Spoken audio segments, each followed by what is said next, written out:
যোগ্যতা নাই।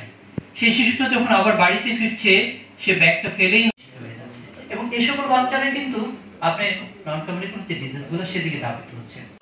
40 এর পরে সাধারণত স্ট্রোক বা এই ধরনের ঝুঁকিগুলো, কিন্তু এখন দেখুন আপনি ডায়াবেটিস হসপিটাল যান, সেখানে যে গাড়িগুলো নেয় 15-16 বছর। আমাদের পেশাগত না, এটি আমাদের ব্যক্তিগত জীবনে প্লাস পারিবারিক জীবনে এবং সমাজের, যেখানে এভারেজ বলা হচ্ছে 9 গ্রাম পার ডে আমরা কনজাম্পশন করছি।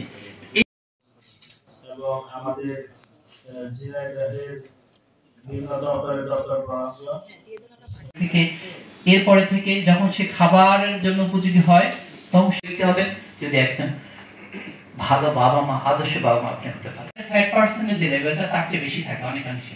আমাদের রিসেন্ট একটা গবেষণা নেওয়া হচ্ছে, মোটা হচ্ছে সুস্বাস্থ্য, নাতুস দেখতে খুবই ভালো লাগে, তাই না?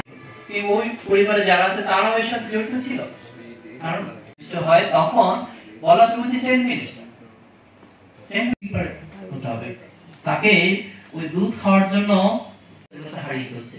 তার স্কুলে যখন যাচ্ছে সেখানে অ্যাসেম্বলিতে দাঁড়াতে পারছে না, 5 মিনিট স্কুলে আমার মায়ের হয়তো দুধ খাওয়াতে পারছে না, কিন্তু এটা চাইলেও অনেক কিছু শিখে দিচ্ছে খুব সুন্দর করে যে মায়ের দুধের সাথে তুলনা নেই, কিন্তু তারপরও আমি খাওয়াচ্ছি।